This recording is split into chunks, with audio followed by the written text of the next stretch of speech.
আমরা ইদানিং অনলাইনের মাধ্যমে দেখতে পাচ্ছি বিভিন্ন মসজিদ মাদ্রাসা থেকে বলাৎকার এবং ধর্ষণের ঘটনাগুলো ঘটে আসছে। তা এই বিষয়ে আপনার মূল্যবান মতামত কি? হ্যাঁ, কথাটা সত্য, এটা বাস্তব সত্য। আজকে প্রত্যেকটা মিডিয়াতে যেটা হচ্ছে, এই যে দেখলাম যে গতকাল এক ইমামকে ধরে, মাদ্রাসার শিক্ষককে ধরে জনগণ পুলিশের সামনে গণপিটুনি নিয়ে দিচ্ছে। এখানে বুঝতে হবে আদর্শের বেলা আমরা হিজবুত তৈরির মধ্যে বর্তমানে যে ইসলাম চলতেছে, এটা আল্লাহ রসুল ইসলাম না, এটা আমাদের হিজবুত তৈরি পরিষ্কার করে। এটা কেন আসলো আপনারা জানেন? এই শিক্ষা ব্যবস্থাটা একটু কথা বলতে হবে। ব্রিটিশরা যখন 200 বছর শাসন করে তারা চলে যায়, তখন তারা দুই ধরনের শিক্ষা ব্যবস্থা তারা প্রতিষ্ঠা করে যায়। একটা হলো মাদ্রাসা শিক্ষা ব্যবস্থা, আর হলো সাধারণ শিক্ষা ব্যবস্থা।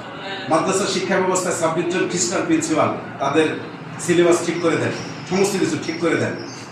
সেই সিলেবাসে কি রাখা হয়? সেই সিলেবাসে রাখা হয় কাপড়ের উপর কাপড় কতটুকু হবে কিনা, হবে না হবে, ক্যাম্প হবে না ব্যাকআপ হবে, দাঁড়িয়ে এক মুষ্টি হবে না 2 মুষ্টি হবে, মেয়েদের চেহারা দেখা কি যাবে না। যখন এই ধরনের বাহাজের শিক্ষা দেওয়া হয়, ইসলামের মূল শিক্ষা তাদেরকে আর সেখানে থাকে না। আপনারা জানেন সেই শিক্ষা ব্যবস্থা, সেখানে আল্লাহ রসুলের কোনো ইতিহাস, আসাবদের কোনো ইতিহাস বা তাদের জীবনী, সেখানে সেই শিক্ষা দেওয়া হয় নাই।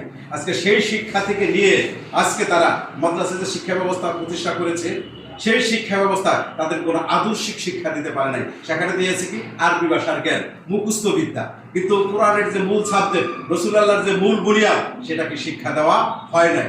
আজকে সেই শিক্ষা দেওয়ার না কারণে আজকের এই মাদ্রাসা বলেন, মসজিদ বলেন, বিভিন্ন জায়গায়, আমি সব আলেমদেরকে বলছি না, এখানে হক্কানি আলেম রয়েছে, সব আলেমদের একসাথে নেওয়া যাবে না, সব মাদ্রাসা শিক্ষকদেরকে এক জায়গায় নেওয়া যাবে না, সব মসজিদের শিক্ষককে এক জায়গায় নেওয়া যাবে না। এখানে অনেক হক্কানি আলেম রয়েছে যারা আল্লাহকে চায়, আল্লাহ রসুলকে চায়, আল্লাহর কিতাব প্রতিষ্ঠা করতে চায় এবং তারা জিহাদ করতে চায়, কিতাব করতে চায়। আমি তাদের জন্য না, যারা এই প্রকৃত শিক্ষা সেখান থেকে নিতে পারে নাই, এই অসভ্য শিক্ষা নিয়েছে, সেই আজকের মানব নামে কলঙ্ক, সেই তাদের প্রতি কথা যে আপনারা যে কাজটা করছেন, এটা বাংলাদেশের জনগণ বিক্ষুব্ধ হচ্ছে।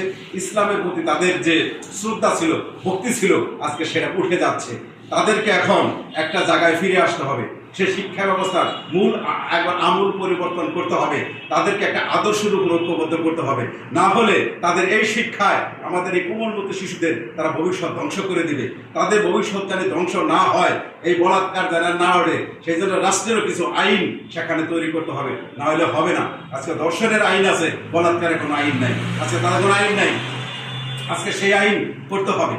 সেই জন্য আপনাদের সাথে কথা, তাদের যে আদর্শ, সেই আদর্শ কোনো আল্লাহ রসুলের আদর্শ নয়। সেই আদর্শ না থাকার কারণে তারা আজকে এই